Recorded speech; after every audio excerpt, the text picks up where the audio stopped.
Hello! The 2000s was the time when tape-based standard definition camcorder with a CCD sensor were replaced with tapeless HD cameras having CMOS sensor. But there were some interesting variations in between. In particular, the Canon FS, produced from 2008 through 2011, is a standard definition camcorder with a CCD sensor that records on a flash media. A camcorder like this gives you the same look as DV camcorder without fiddling with tape. All FS models record on SD card, and some of them also sport built-in memory. Over the years, Canon was adding and removing features from the FS, and the second generation is the pinnacle of the FS development. The very best model, the FS22, has 1 megapixel CCD sensor, 32 GB built-in memory, a microphone input, a headphone output, 3-second pre-recording, and it came with a remote control. The second best, the FS21, has 16 GB built-in memory, and the third best, the FS20, has 8 GB built-in memory. The FS200 has no built-in memory at all, but this is not the reason why it's not in the list. Actually, I prefer to use memory cards whenever possible because they can be quickly swapped and the files can be quickly moved to a computer without connecting a camcorder with a cable. All you need is copy the MOD files, which are little more than standard MPEG-2 program stream files, and any half-decent editing system can handle them. Just don't forget that the video is interlaced and you need to deinterlace it if you want to upload it on a video sharing service. You also may need to upscale it to ensure that the video is played with a full frame rate. And by the way, if you find all this information useful, please take a second to like, subscribe and comment. This will really help me to get more views. So returning to the topic of storage media, to me the amount of built-in memory is not a factor at all, and I'm excluding the FS200 from the list of the best FS camcorders because it has a lower resolution sensor, just 680,000 pixels instead of 1 megapixel. Lower sensor resolution affects maximum reach of the lens, which is 48x on the FS20 and only 41x on the FS200. Why Canon switched to a lower resolution sensor is anyone's guess. Maybe Canon wanted to better separate its standard definition and high definition models, or maybe by the end of the 2000s, standard definition video has already become a low-fi format. Whichever the case, the FS200 is a sort of a bridge between the second and third generation. The same low-resolution sensor is used in all FS variations that followed.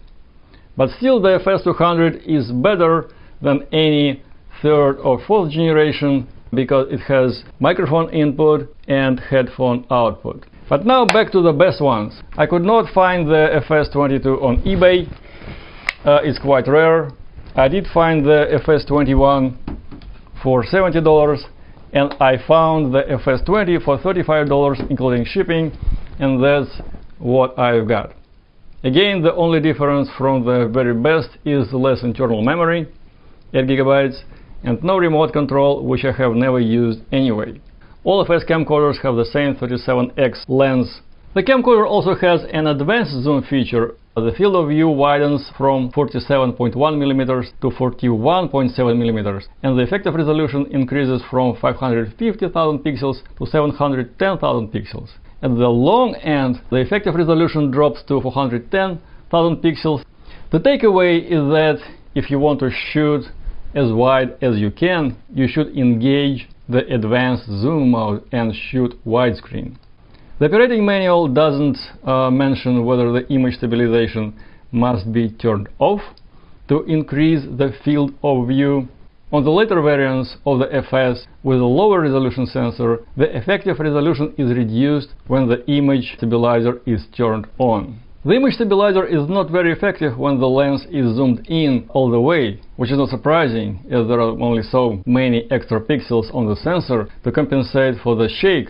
The stabilizer is tuned for static shots. Some camcorders have a separate stabilization mode for panning, but the FS does not. The camcorder has a relatively comprehensive feature set. Both 4:3 and widescreen modes are available. An external microphone can be connected via the microphone input jack, and audio can be monitored through this combo AV out and headphone output jack. There are several exposure modes, from program auto exposure to exposure presets to shutter priority mode, in which you can set the shutter speed explicitly and control aperture and gain via the exposure dial.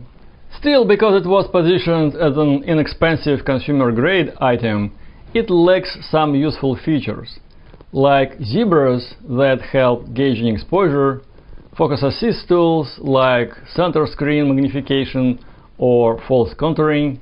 There is no progressive scan recording mode, no manual control of the audio level. There is a tripod mount, but there is no shoe, and there is no lens thread. The latter issue can be helped though. I have a separate video where I go through the process of adding the lens thread on the FS. Here is the FS200 with the thread attached. Basically, you just get a 34 to 37 step-up ring and glue it in front of the camera, where it can be nicely centered inside this ridge. And the lens thread allows you to use a fisheye converter or a neutral density filter.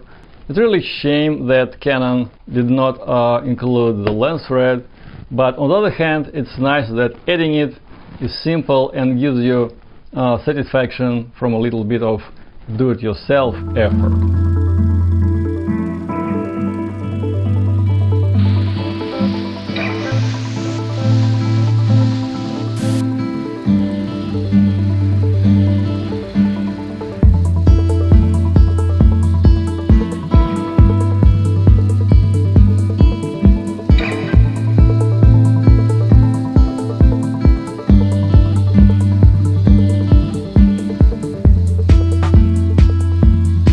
At the end of the day, thanks to the CCD imaging sensor, the FS gives you the same late 1990s, early 2000s vibe as a DV camcorder without fussing with tape.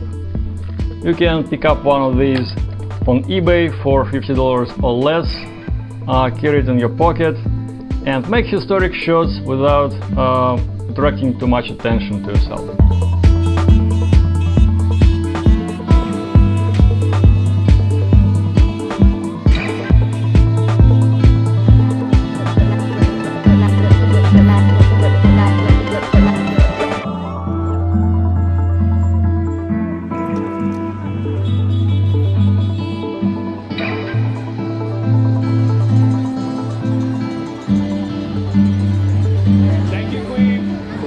Please like, subscribe and comment.